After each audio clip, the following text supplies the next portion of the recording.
How to sponsor family members to Canada, step-by-step guide. Are you looking to bring a family member to Canada? Sponsoring someone like a brother, sister, aunt, or uncle can be a great way to keep your loved ones close. But it's not as simple as it sounds. In this video, we'll break down who you can sponsor, the specific conditions, and we'll guide you through the steps to apply online for sponsoring your loved ones, including key forms and tips to avoid delays. Let's get started. Welcome back to our channel Travel Tree. If you're new here, don't forget to hit that subscribe button for more helpful immigration tips. Today, we're focusing on how to sponsor family members to Canada. Many people don't realize there are strict rules about who can be sponsored. In first part of the video, we'll go through the specific family members you can sponsor, what the eligibility criteria are, and some real-life examples to help you understand the process better. In second part of the video we will discuss step-by-step process how to apply it. So, if you're ready to learn how to navigate the sponsorship process, keep watching. Coming over to part 1 of the video. 1. Who can you sponsor? You can only sponsor certain relatives in specific situations. Here are the two main categories of relatives you can sponsor. Orphaned family members. You can sponsor an orphaned brother, sister, nephew, niece, or grandchild if they meet these requirements. They must be related to you by blood or adoption. Both of their parents must have passed away. They must be under 18 years old. They need to be single, not married or in a common law relationship.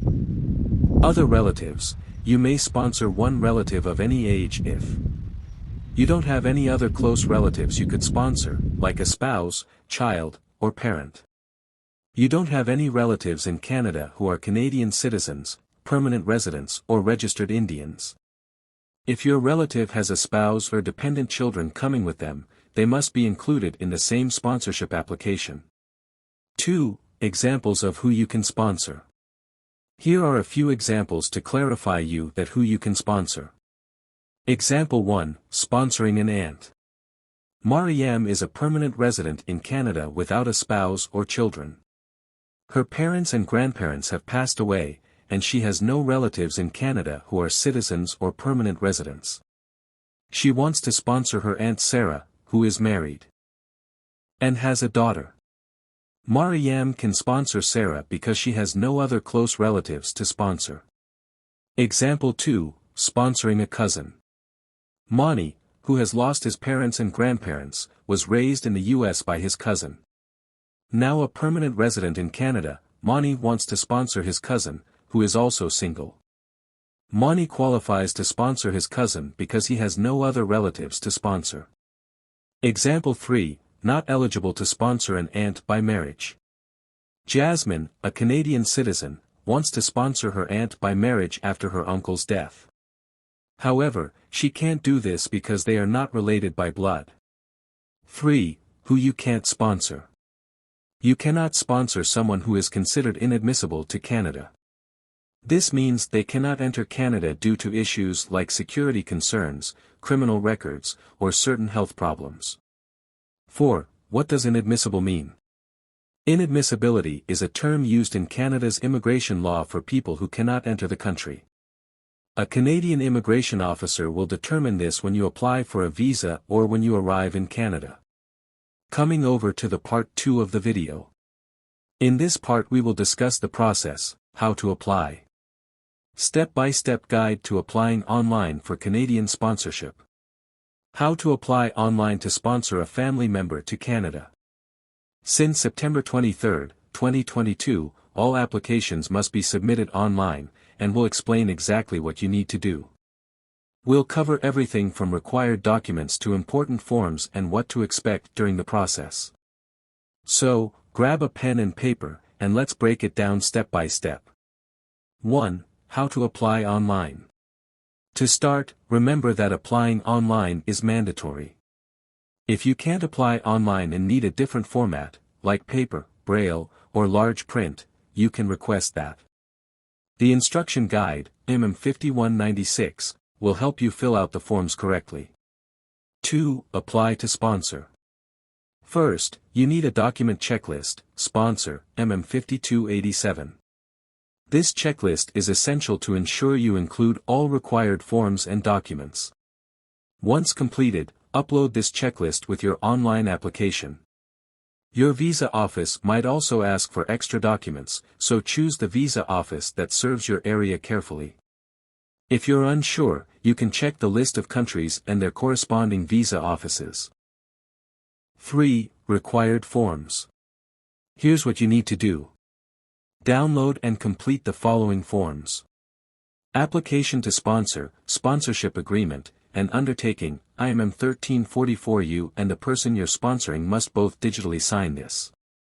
If they're under 18, you can sign on their behalf. Financial evaluation, IMM 1283. Medical condition statement, IMM 0133. If applicable, include forms for granting access to your application, like the separation declaration for minors traveling to Canada, IMM 5604, and the statutory declaration of common law union, MM 5409. The person you're sponsoring, the principal applicant, will need to upload these forms to their online application and electronically sign the entire application, including any other family members. 4. Steps for the sponsored person. If you're the person being sponsored or their guardian, you'll need to sign into the IRCC or create a permanent residence online application account. Fill out these digital forms. Generic application form for Canada, IMM 0008. Schedule A, background/declaration, MM 5669. Additional family information, MM 5406. Don't forget to upload the sponsor's completed and signed forms. 5. Using an immigration representative. If you have a representative helping you, they will need to create their own account to submit applications. To authorize someone to act on your behalf, download the use of a representative form, MM 5476, or the authority to release personal information form, MM 5475, fill it out, and upload it with your application. While a representative can assist with your application, they can't sign on your behalf or open your account. 6. Photo and biometrics requirements. You'll need one photo for each person on your application, following the online instructions for scanning and uploading. If you're between 14 and 79 years old, you may also need to provide fingerprints and a photo, biometrics. Make sure to pay the biometric fee when you submit your application. Once you receive a letter asking for biometrics, you have 30 days to complete this step. 7. Final steps before submission. Before you hit submit, double-check that you answered all questions. Electronically signed your application using your full name as it appears on your passport. Included your processing fee receipt. Uploaded all supporting documents. And that's it. You're now ready to submit your online application to sponsor your loved ones to Canada. If you found this video helpful, please like and share it with others who might need it. Have any questions? Drop them in the comments, and we'll get back to you. Don't forget to subscribe for more tips on immigration and sponsorship. Thanks for watching, and good luck with your application.